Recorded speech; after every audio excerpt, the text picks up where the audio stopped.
Welcome to the LSI Behind the Wind podcast. My name's Sean Slatter, and for 30 years, I've dedicated my life to the science of business development. I've seen the impact of our work, which has evolved into economic development and now social impact. Today, I've asked Rob Olson to join me. Rob is one of our account executives and has a storied career. He has worked for several Fortune 500 companies. He's taken companies from minimal revenue to billions of dollars. He's worked a lot of big campaigns, and we're really excited that he's part of our team. Rob, thanks for joining me. Let's start this discussion. Could you just talk about your career working for these Fortune 100 companies and some of your early career as a military intel analyst? You've got such an interesting career. Let's start there. Sure. Thanks, John, for the opportunity. So, I spent 6 years in the Army, U.S. Army intelligence back in the mid 80s to early 90s. I was in the First Corps, home base at Fort Lewis. I really enjoyed the opportunity there. I served under some really great leadership there in terms of the general officers and the staff that was really, really good mentors and coaches during my early career. I transitioned from the military into a small company. While I was in the military, I learned intelligence simulations and how to use command and control simulations for command staff exercises. And I transitioned to a small company in Fort Huachuca, Sierra Vista, Arizona, for 5 years. And that company was eventually acquired by Northrop Grumman along the way. But during my 5 years there, I trained MI Basic and MI Advanced training for the lieutenants and the captains that were moving through their career fields for their professional development. And we developed a lot of simulation systems and provided professional services to the training battalion and training brigade there that had the mission and the lead to shape the professional development of those young men and women in the military. And that was very rewarding to work hand in hand as a contractor with, providing training, meaningful training capabilities and command MI level exercises for those folks that were going to go deploy in the operational force structure. I transitioned from that company, a small company, to a telephony-based company, the government piece of GTE. And that company was eventually acquired by a Fortune 100 company. I spent 21 years with that group. Wonderful experience for me. I did a number of startup efforts that were greenhouse starts, as well as some turnaround businesses, either harvest or exit the business or develop strategies to grow the business. And we were very successful in growing that business from a very niche player to a market leader in testing and training markets for U.S. Army and Marine Corps. It was very rewarding to be with that team, to watch the team grow and mature, and to really make a difference for the end user, the warfighter, as well as delivering on our commitments to our customers as we grew from the niche to a much broader set of capabilities. Rob, one of the things that we see our clients do often is they'll bring a military or civilian executive in from the government and place them into a business development role. And oftentimes that's a difficult transition. Could you talk about your transition from working for the Department of Defense to private industry? Yeah, it's a great question. I've seen many folks transition that either worked for me or worked alongside of me that made the transition successfully, and others we had to find a different role for them because that was a bridge too far for that individual. But for me, I was very fortunate that I worked on a daily basis with my customer. They were in leadership roles. They took it upon themselves to help mentor and coach me in terms of what their needs were. And then I had an excellent CEO at the time that spent some time to help me understand the responsibilities of P&L, how business works. And I spent time with his staff to really understand my responsibilities were in order to, balance the needs of the customer and the end user, and as well as being able to, monetize the goals that we had for the company. One of the things that we've seen, especially over the last 10 years, is that there's not a lot of executives that stay in business development.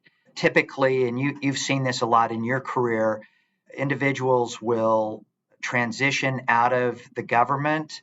They'll be placed in a business development role.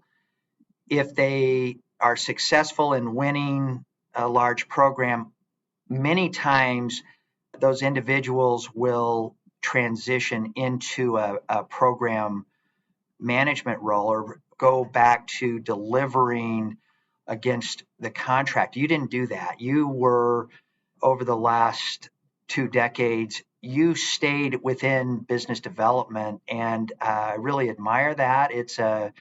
I think industry wide, we see this challenge of executives that you either have a natural talent for this or not, and you stayed in a business development executive and leadership role for most of your career over the last 20 years. I mean, talk about your evolution in and development into leading this incredible organization and the success that you've had in business development. Thanks for the question, Sean. So business development and program execution should go hand in hand, whether it's your responsibility or it's a team sport with coaches and leadership. You have to understand what the user needs are, the end user, as well as the buyer. In many cases, that's the program executive office and the combat developers that are developing the requirements, understanding those stakeholders and those community needs, and being able to develop a strategy to deliver a capability that will meet their needs within the price or the budget that they have available, and that is sustainable, that the life cycle costs are going to be able to be sustained so they can continue to deliver that capability effectively, cost effectively, and achieve their mission goals is really important. And to build the team that can do that, to understand how to pull those communities of interest together, requires training, it requires communication, and it really requires, good brainstorming sessions and having those parking lot sessions and whiteboard sessions to really work out the kinks in your strategy, your approach, from programmatics to the technical, to how you're going to sustain that, how you're going to execute on that program, on your commitments and your promises. And you have to work through those.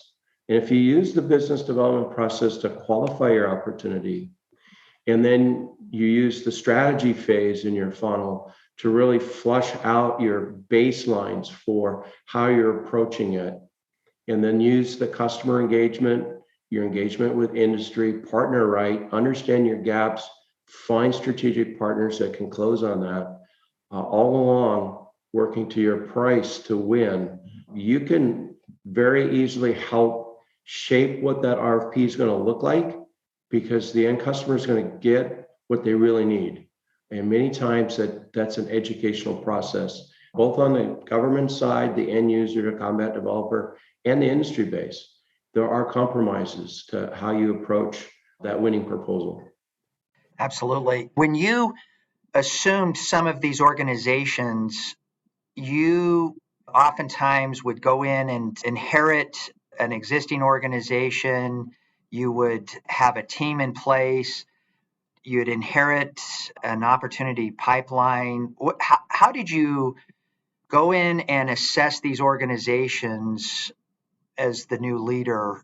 What were some of the things that you were looking at early on and building your overall strategy for the organization? What was your process? Great question. Being in a Fortune 100 company that was actively acquiring and realigning capabilities within their own portfolio over 21 years. I had the privilege of leading groups that were either heritage or legacy groups that had to be revamped strategically and focus to new entities coming on board and having a successful integration of those folks into the portfolio within that family, that line of business or that company within that corporation. I would do one-on-one sessions to get to know the individuals, their strengths and weaknesses. I would look at the programs, the core competencies. I would look at where we were in the market segment in terms of our competitors, kind of market share we had, whether it was a niche or we had our fair share of the market, and growth was going to be difficult without new capabilities. What are the gaps? So strengths, weaknesses, opportunities, and threats, doing a SWOT analysis, and then really assessing the maturity of the funnel. Some of the funnels I inherited were very grandiose, very optimistic, but they were in the cloud, and they really hadn't gone through a process of qualifying them. For me, it was, does the customer know you? Do they listen to you? And do they trust you? And the way I could gauge that was just in looking at past RFPs and proposals. Did the RFPs really speak to our core competencies and our strengths? And did we respond with our core competencies and strengths?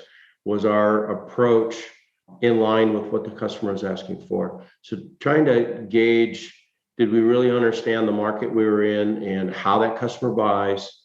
And did we put forth the right approach?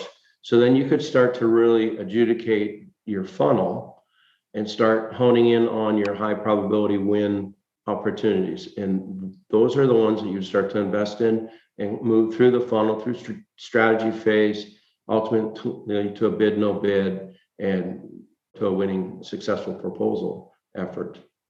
I loved what you said about this relationship with the customer. So many times we see opportunity pipelines that are disconnected with both the customer's needs and the relationship. And a good question that a leader of an organization can ask his or her team is, does your customer know they are in your opportunity pipeline? And if not, you've got an issue. Right? I mean, that's a very basic litmus test.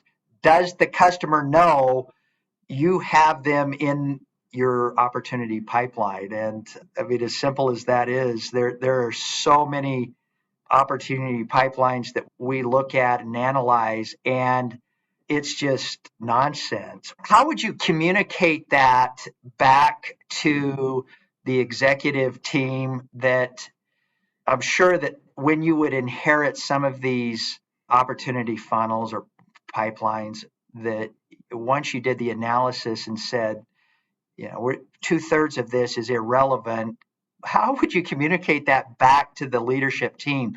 We see this a lot, and that's difficult.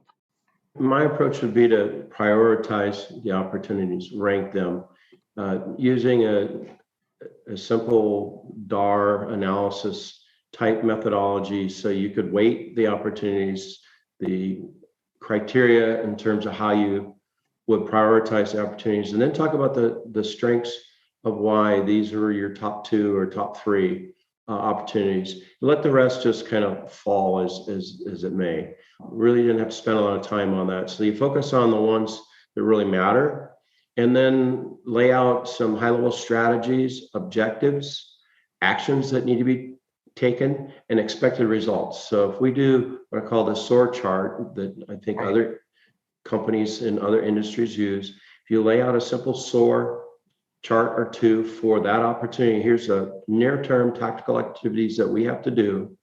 This is expected results to help qualify that opportunity, to help move it through the gated business development funnel process so we can make good investment decisions about, do we ramp up? Do we start building up our capture management team?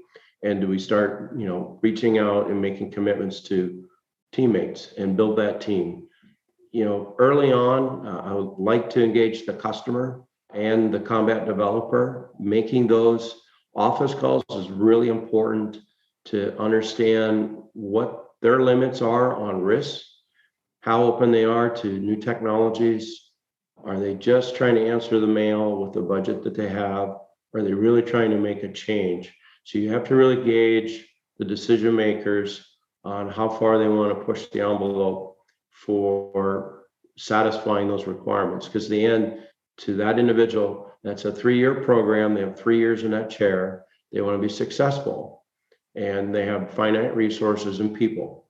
So understanding their team and their limits in terms of what they're going to be able to evaluate and what kind of risk they're willing to accept in innovation and new ideas on how to satisfy that requirement.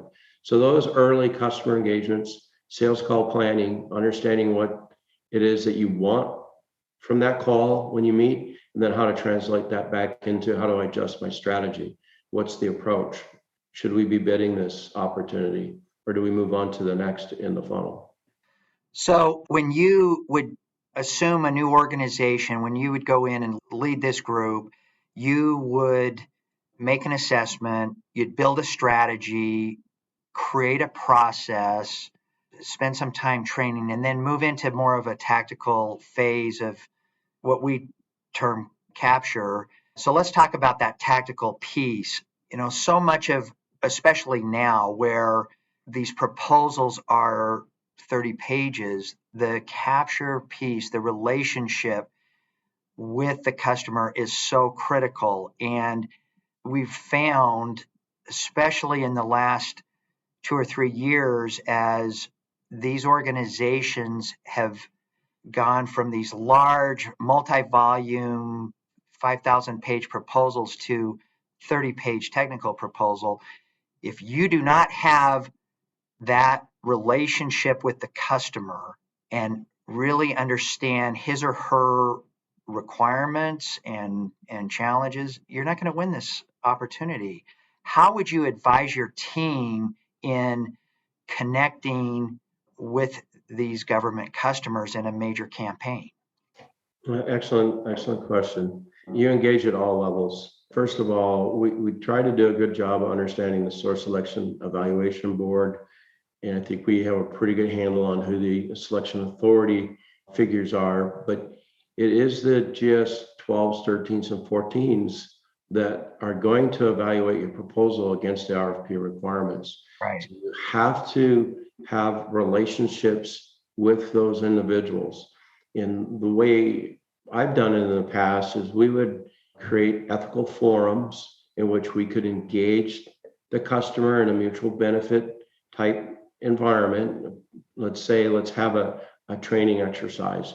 We're going to bring in, company A, B, and C, and we're going to share new technologies on networking or new technologies on mobile computing. And we're going to share that with you as an educational forum, but it really is an opportunity to have a dialogue about the technologies, the maturity of them, how they may apply to your domain and your problem set. So now they're building a rapport and they're building a working relationship with folks that they're going to recognize on an org chart or an orals presentation that I'm going to work with an individual. I've had a good dialogue over the last couple of forums that we've had, or we do a deep dive in our capabilities, and then we start getting into our understanding of problem set, and we start getting some feedback with one-on-one sessions with the customer. So really targeting the right audience and taking that on the road. So you have the acquisition community now on board with what the realm of possible is. Now you have to go out and talk to combat developers and say, hey, here's what we're thinking. Here's how we view this problem, and here's how we would solve it. And this is what you get from this solution. So you have to have that active campaign communicating what you're getting, the so what of your solution. Because a lot of times it comes down to, price and are you compliant? You had a good story, but if you have a great offering and no one understands it, it's simply written off as high risk, too complicated, or I just don't get it. I'm much more comfortable with this very simple story over here, and they meet my price target. So I'm going to award it to that company. Because they had a great solution, and it was never socialized. It was never communicated to the stakeholders in those communities. To me, that's really important in your campaign. And the capture manager, he or she is the captain of that team.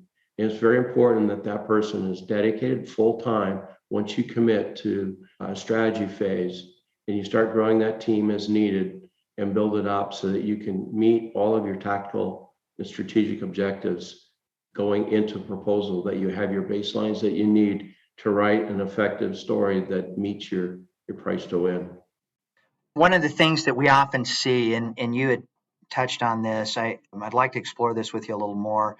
We often see our clients pursuing an opportunity in which the capture strategy, they are trying to determine who the real decision makers are in this campaign. And you said it so well. Oftentimes, we even see clients that mistakenly believe that the acquisition lead is the decision maker, and or even if they can determine through the acquisition strategy plan who the source selection authority is, the SSA, they often mistakenly believe that that SSA is the decision maker. And what we spend a lot of time working is, who are the influencers and the real decision makers. You talked about the GS 13s, 14s, 15s that are influencing the executive team and the acquisition team on this decision. One of the things that LSI has excelled at for 50 years is this capture strategy where we have relationships with the entire team, the contracting team, the engineering team, the program team, and then at the top level with the source selection authority, which may be a committee or it may be an individual.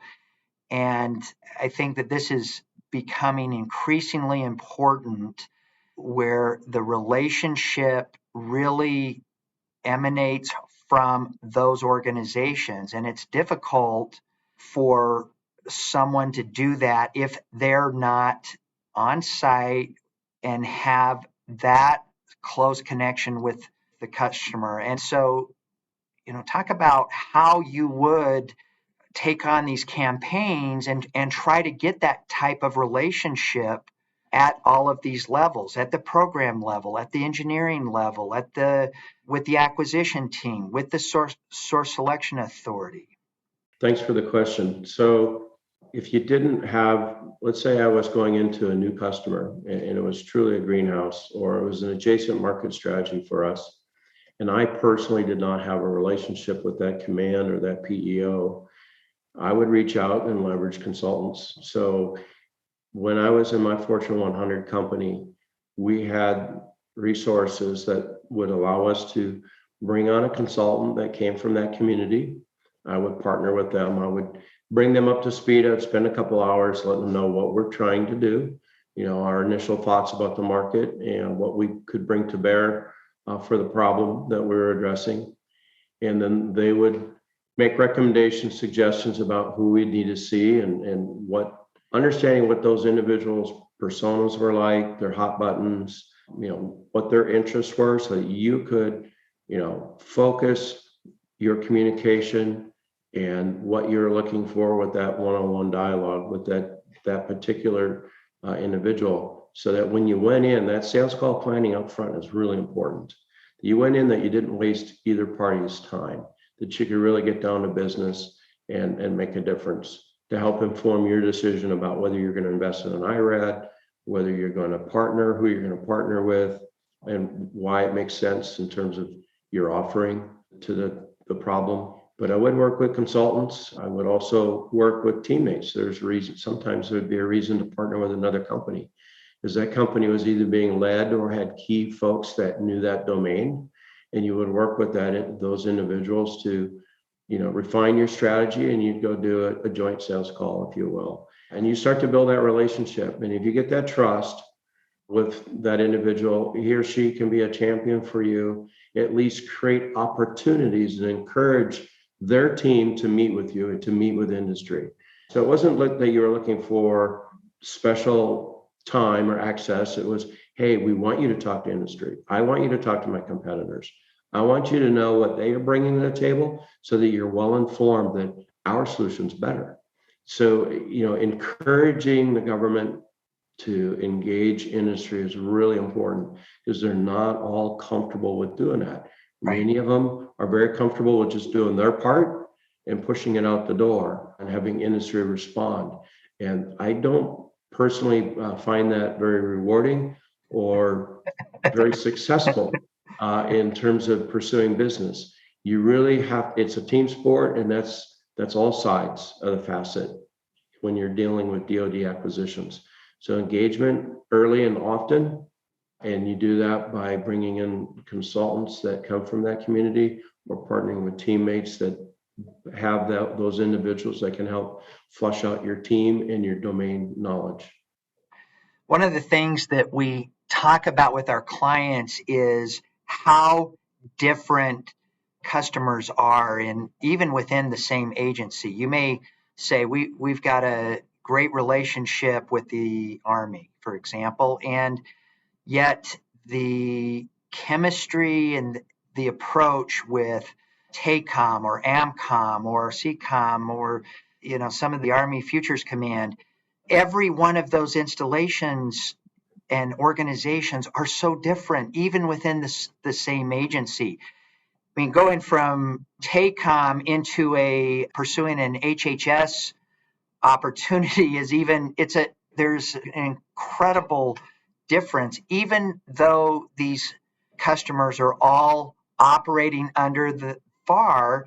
Their methodology, their strategy, their approach is so different, and having that relationship on site with the customers at these various levels so that you really understand the customer's requirements, they understand your capabilities, and you can marry that together in an overall capture strategy, a capture plan, and then transition into the proposal phase is so critical to the success and ensuring that you win these opportunities. Let me ask you about this. What was your approach to competitive intelligence in pursuing a large campaign? Good question. So we had a couple of in-house resources available to us. So it was really good to, if we were new to a customer, I'd want to know as much as I could about the incumbents. And you can do that through FOIAs. You can do that by just researching their contracts and looking at how they won the contracts, what they're delivering, how well they're performing. You can also do that through your sales calls, your customer engagements. Without directly asking it, you can ask about challenges and gaps in your current solution sets. You can really start to understand what an incumbent or competitor is not satisfying by just asking the customer what's keeping them up at night, what challenges they're having, without putting them in a position to really talk out of school, if you will, about their current team that's supporting them. So in-house resources, there's a lot of databases that LSI has access to, but my previous employer also had access to. And those help with, understanding the complete market, if you will, and who's available. Also, just understanding the capabilities that that other competitors can bring to the table. And that's people, places, and technologies that they can bring to bear. Past performance is really important and plays in terms of appetite for risk. Is it relevant? Have you done it before? Can you deliver on what you're promising in your proposal? So really, building a good understanding of your past performance and what's relevant to help alleviate any concerns of risk, especially if you're new to a PM shop. And if you're not new and you've had some challenges in execution, being able to have an open dialogue about what you've done to rectify any gaps or challenges in execution, and to communicate how you will not, repeat that, or how you get through that. And so having a transparent discussion with your customers during execution is really important to winning new business, because they're going to know, hey, I've worked with this company before. When they did have a tough technology challenge or supply chain issue, it wasn't a surprise to me. They were very open about it. They showed me what they were going to do about it. They tracked it as a risk. They had a mitigation in place. They had a contingency plan, and they executed it. Those things really help make you stand out from your competitors. So when you starting to shape who you team with, how you team, and why you're teaming, those are things that you have to work into your messaging when you're doing your sales calls. And it also helps with when you're doing work share and teaming agreements, that you have value-added work for each of your teammates. They understand the work they're going to perform when they win, and they understand where their lanes are, where they're going to be able to grow and meet their strategic visions within each of their companies, especially for small businesses and mid-sized businesses. They want to know where they're going to grow, not just help you win, but execute and achieve their growth. Love it. And we're going to come back and talk about past performance, program execution in a minute. Let's bookmark that. Some other questions that I have about your historical approach to capture is, what was your gate process in making a bid no bid decision? So the gate process is very similar to what Shipley provides in terms of training, SM&A, similar training. I think each company that I've worked with has some adaptation of those processes. But my experience has been, you do an opportunity pursuit review, and that's when you very quickly identify your gaps in information, what you know about the program, what you know about the requirements, funding, current incumbents, or is this a new start? So that starts to drive your tactical gathering, if you will, of information and your early actions and expected results. So you move through the strategy phase, and you have a strategy pursuit review. If you've given the green light to move forward after an opportunity pursuit review, and you have, depending on how long the life cycle is in this acquisition, I've had 2-year life cycles, and I've had 2-month life cycles. So it really depends on how long that strategy phase is, how far out the draft RFP is going to be. But you'll have at least 1, if not 2 or 3 strategy reviews till you get to a point where you're ready for a bid no bid. And that's generally right before or right after a draft RFP is released, because you're really ramping up the team and you're starting to really increase your investments. I've had bid no bid decisions left of draft RFPs, especially if we were looking at an IRAD effort where we're going to invest significant new business funds, and I wanted to mature the technology or burn down the risk in some type of innovation. So it really depends on your strategy and your investment profile for the opportunity. But ultimately, you get to a bid decision, and along the way, you should have an initial price review. What is my price to win? Those are parallel efforts. Can I deliver a technical solution within the customer's funding? Does it meet the cost realism factors? And can I deliver in that price to win range? Can I get to a technical solution? So you start to shape your baseline reviews going forward. and then you get into your color reviews for your proposals.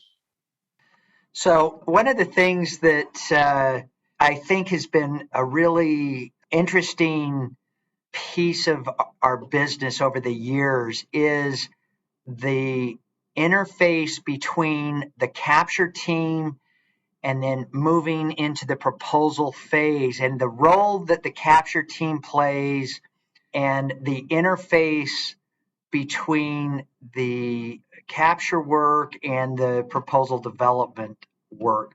Talk about how you manage that and those personalities, because I think it's an interesting part of our business. Yeah, it is. I think you opened up the podcast with the science, but there's a lot of art involved in the process of business development and capture. Ultimately, my experience has been the capture manager, he or she is king or queen. They're leading, they're the coach for this team sport, and they're in it for all four quarters of the game. Coach does not leave the field until the game is complete. So the capture manager stays with the pursuit, the campaign plan, the capture activities. And when we shift into proposal management, if you will, the proposal manager takes charge of that product. The capture manager is still owns and accountable and responsible for the strategy, the story, the price to win. So that individual is still driving and leading the team and making sure all these pieces come together. But from a proposal product, it's really important that you have a proposal manager in place driving to the production of that product. And he or she is going to be able to help the capture manager ensure that the story is consistent across the volumes and the cost realism is addressed in the narratives in the cost volume, and it ticks and ties with your management and your technical approach and your past performance. Always driving for compliance, but ensuring that your story is easily understood, your offerings understood, and the risks are understood as well mitigated in terms of your offering. So those things come together, but those two key individuals, along with your volume leads, will get you across the finish line to a winning score. So let's talk about this. So you are working this major campaign. You've done all of the capture work up front. The relationship is solid. You have ensured that you have a connection with all of the decision makers and the influencers of the decision makers.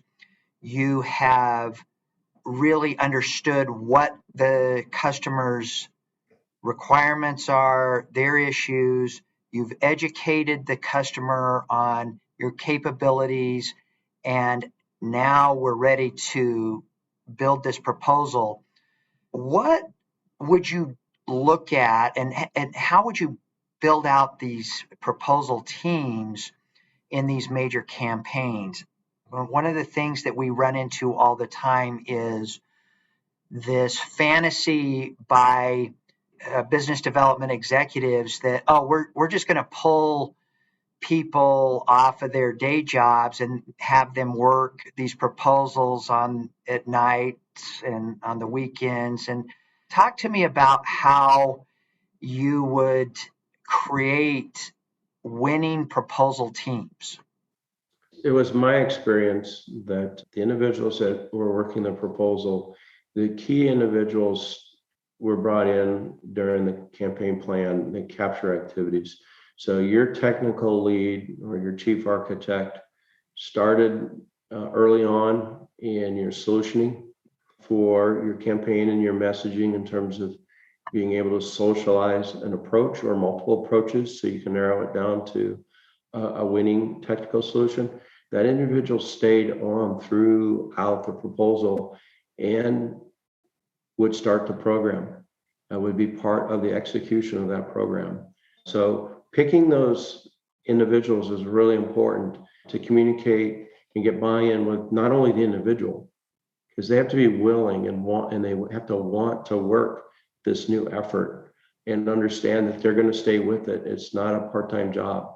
For proposals, so as you ramp up your team leading into that, we would work with engineering and program management to ensure that the folks that are rolling out of their current execution into this proposal, that their team was amply staffed to meet the daytime requirements. So these individuals were full-time. When we moved them into a proposal center, they were working full-time. It was a 30 days, 45 days, whatever that timeline was to get a proposal. There was never enough time, but you had to meet your schedule, right? You got to do your deliverables, and as long as you follow that process to produce your proposal product and stay on time, you'll deliver a quality product. But that was their day job. If they had time, there were things that they would have to respond to for their current commitments. That really was a second priority. And it was the way it had to be, because proposals are intense. You have a short period of time to get your winning story pulled together. And it really has to meet or exceed everything that's in the RFP. And that takes all of your time and attention. So it's really getting that team to buy into the vision. Why are we pursuing the opportunity in the first place? What does it mean for them, for that individual?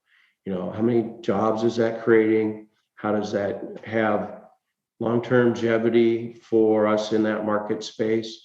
And then think about what we're delivering for the warfighter. That motivates and drives a lot of people about, hey, if I work on this program, I'm going to be part of this. And that's going to make a difference, because I have family that's still in the service. I have a brother or a sister, or my dad's still in. So those things, everything that you are doing has to have a purpose. It's not just about, making revenue and sales. It's about job satisfaction. It's about delivering something that matters to the end user. So communicating that, the capture manager, that's his or her role. And the program manager that you're bringing on board has to have buy-in to that. The technical lead, your chief architect, has to have buy-in to that. And it makes a world of difference. The story just clicks so much easier. And each person understands their role on the team.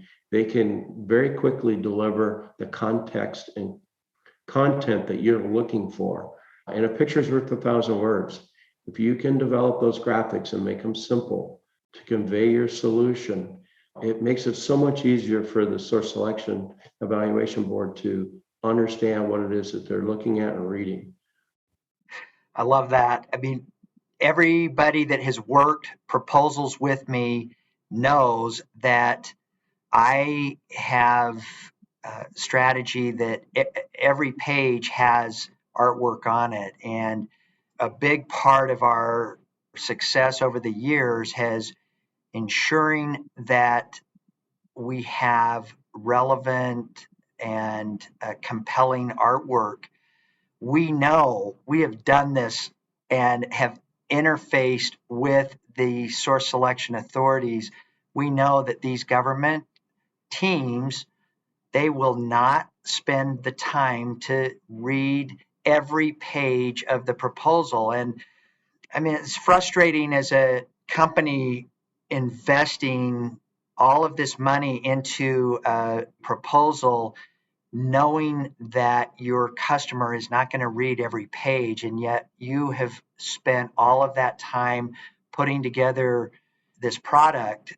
I've often said, think of this as an executive that is very busy, and even a 30-page proposal, if that executive receives 10 proposals that are 30 pages, that's 300 pages. We know that they allocate a few hours as the SSA to read these proposals, and they're going to go through and they're going to read the executive summary, and they're going to pull out key points in the document that will be memorable. And oftentimes that is artwork on the page. So the other thing that we're seeing that's a trend now is, as you know, it used to be that we would receive these RFPs with these huge technical proposals. Sometimes the technical proposal would have a page limit of 300 pages or 500 pages. We just not that long ago still have been putting together these very convoluted, complex, multi-volume proposals. We did one recently that turned out to be about 5,000 pages. But the trend is, has shifted to less than 100 pages for some of these proposals. And what we see from our clients is this idea, it's 100 pages.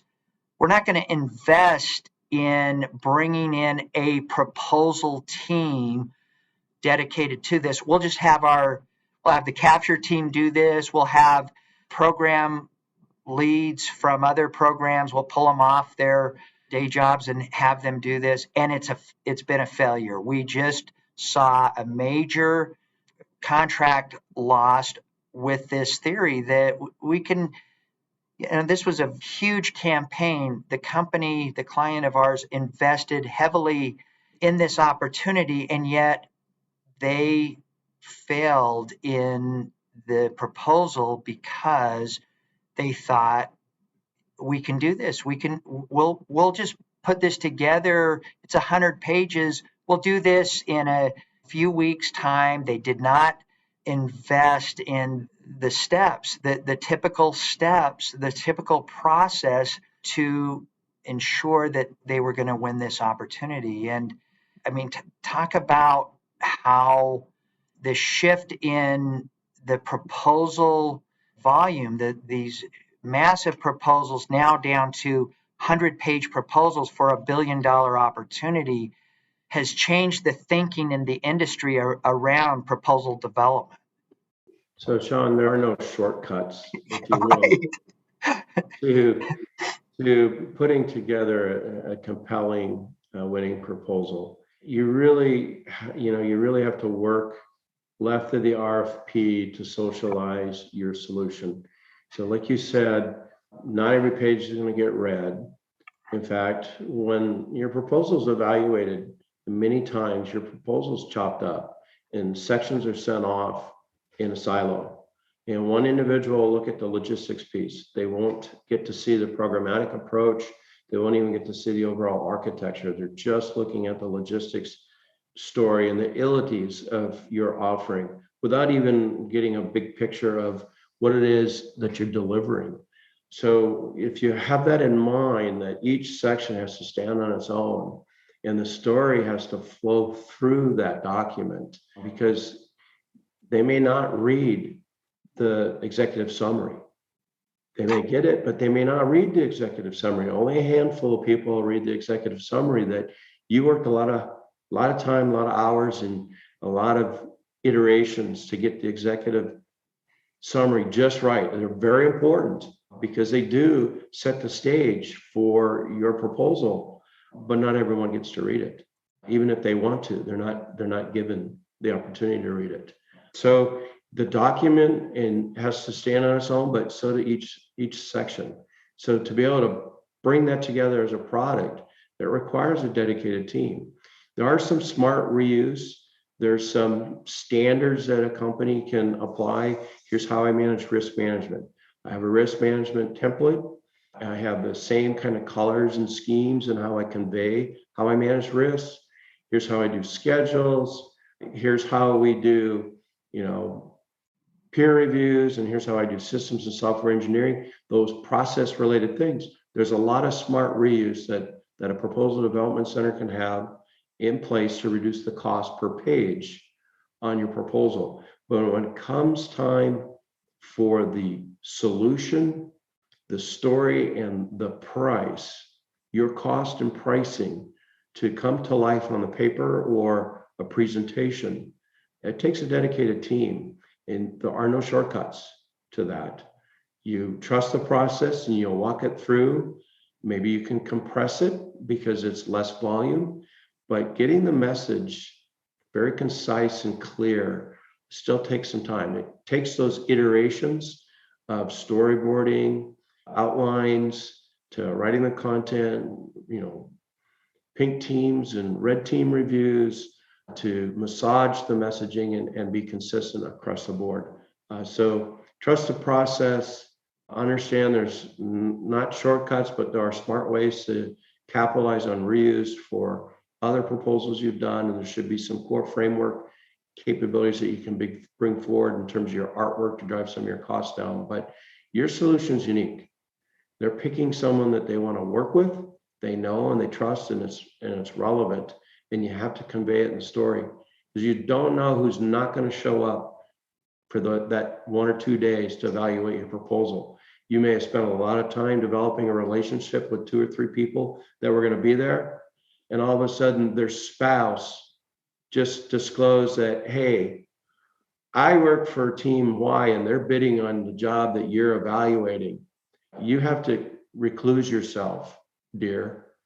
And that's happened many times where there are relationships in those communities where one spouse is working on a government side and another spouse is working in the industry.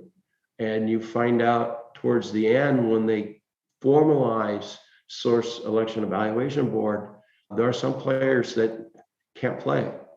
So your proposal, your story has to stand on its own. So do the best you can to have that team, that cohesive team, stay together through capture and into proposal and to delivery. I love it. One of the things that you had mentioned earlier was the importance of past performance. And I love that you brought this up, because I see so many business development executives take this position of, once we win the opportunity, we're going to push that to the delivery team. And it oftentimes is that disconnect from the capture and win into a transition into execution and delivery is a problem. And how would you ensure that you and your team stayed connected to the customer post-award? Great question. My experience has been the capture proposal team, some of those same individuals are on the execution team. But depending on the size of the program and the type of work, whether it's an R&D effort, EMD phase, or it's a production type phase, there are good business reasons why you transition the program from capture proposal team to an execution team.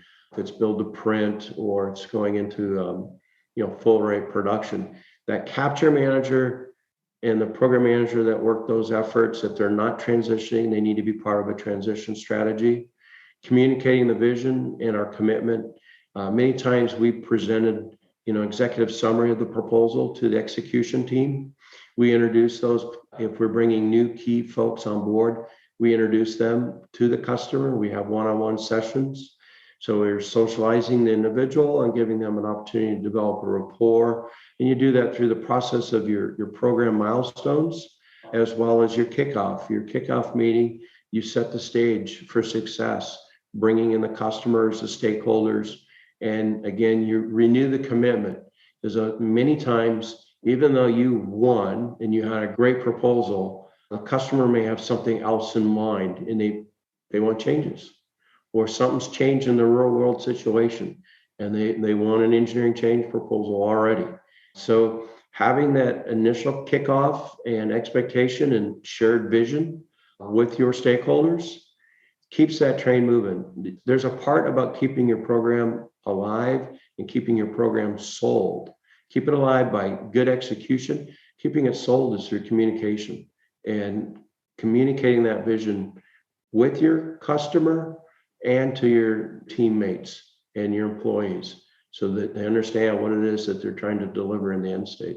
I love that. And it really, execution needs to be part of the business development life cycle. And when we founded our program execution practice area all those years ago, 30 years ago, there were a lot of our clients that were puzzled by this. And even then we said, this is critical to the business development strategy. And if you have poor past performance, it doesn't matter what kind of approach and strategy that you have, you're not going to either keep that opportunity sold, keep it sold, or win other opportunities in this swim lane. Because, and especially now with the CPAR reports and all of the various past performance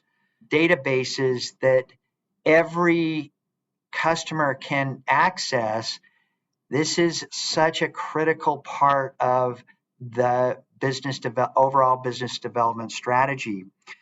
The other piece of program execution and transition that I think is interesting is oftentimes, especially in these large campaigns, you're going to work this campaign for a few years. You'll build the proposal, you'll submit the proposal. It may be a year in the evaluation phase. I mean, we've seen these awards drag on even 2 years after the proposal has been submitted. We often see our clients call us back in and say, "What did you promise?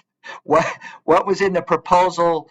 It had been so long since the proposal was submitted until the award, and bringing back the capture team, the subject matter experts, and the proposal leads in this transition, I think, has been really valuable and positioned the delivery team for success in ensuring that they really understand what was promised in the proposal, and reminding them of what the customer's expectations are, what's changed, who has changed on the team. And you can only do that through this relationship, customer relationship, that is so critical to this.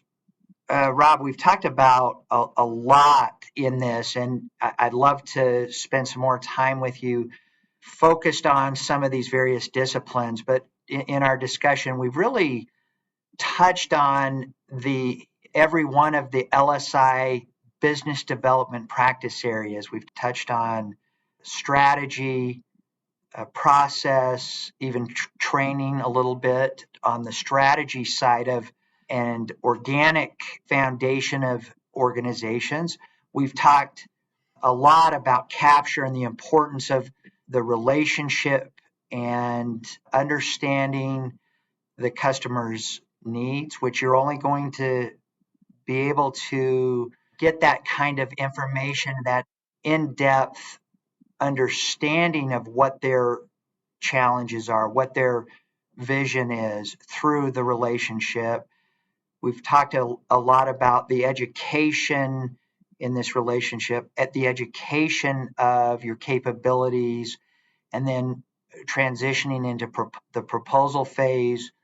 We've talked a lot about the importance of proposal development and telling the story, and then program execution. Those are really all of the LSI practice areas. And because we have this incredible capability and subject matter experts in each of these practice areas, we've been successful in helping our clients win these huge campaigns.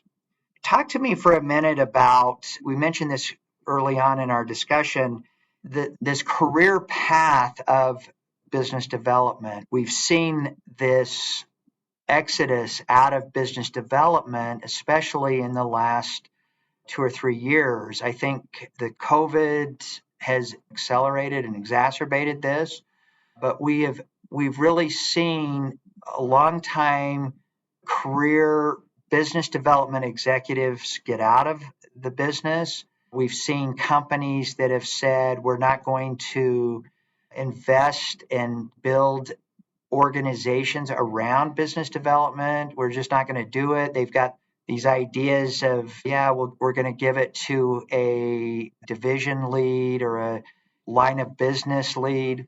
And yet we're working with a lot of young, very talented individuals that I see could be the future of this industry, what advice would you have for individuals who are either considering entering this space or new to business development and have inherited an organization? What you've been doing this for so long, you're really a thought leader in this science of business development. What advice would you have for this rising generation? Great question, and I appreciate the lead. For me, I found it very beneficial to stay well read, really understand the market that you're in, understand the technologies, understand your competitors, constantly researching. I spend at least an hour a day, if not more. I'm on duty and off duty, if you will, just reading about an emerging technology or an evolving market segment, who's playing. I personally find it very interesting to see companies enter into a new space and start to grow from a fledgling technology to a market leader. It's very exciting. So understanding the domain, and if you don't understand the domain, partner with someone. Get some mentoring or bring someone on board to your team that really understands that domain, whether it be ISR, command and control, whether it be land forces, air, space, cyber. Understanding the domain that you're in is critical as well. So if you're going to lead business development, you have to be aware of you don't have to be the expert, but you at least have to be aware of what the technologies and the domains are and what the warfighter is going through. So having a coach, having a mentor, or building a team with domain expertise is really important. In training, don't sell your team short on training.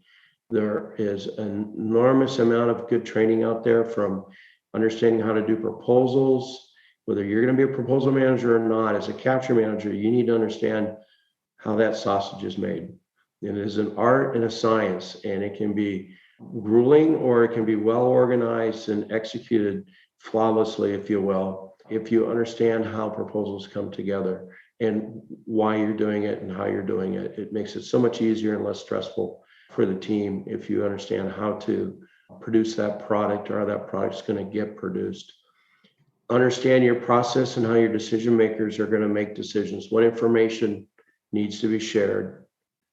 Engage your customers, help your customers understand their own problem, working with them to understand what their challenges are, their personal limits on risks, how they make decisions is really important. Developing persona on the decision makers and influencers that you're engaged with, both on the buyer side as well as the industry side, makes your ability to help shape the procurement, as well as it helps your ability to put the right information together at the right time so that the executive leadership team can make a decision about, do we move forward in the pipeline? I've got through a pursuit review, now I can get to the strategy, I can get to a bid decision. Yes, I'm comfortable, I can execute, I can deliver on that commitment.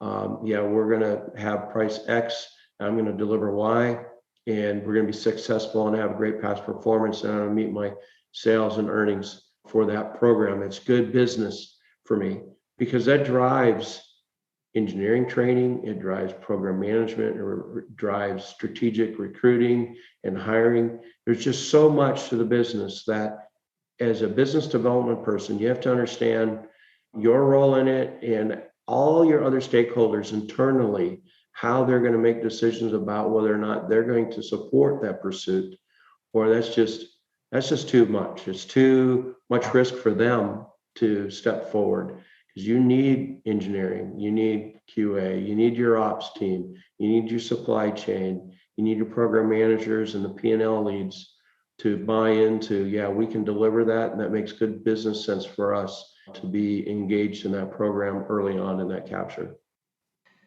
We're working with a large client, and I had a recent meeting with Vice President of Business Development for this organization.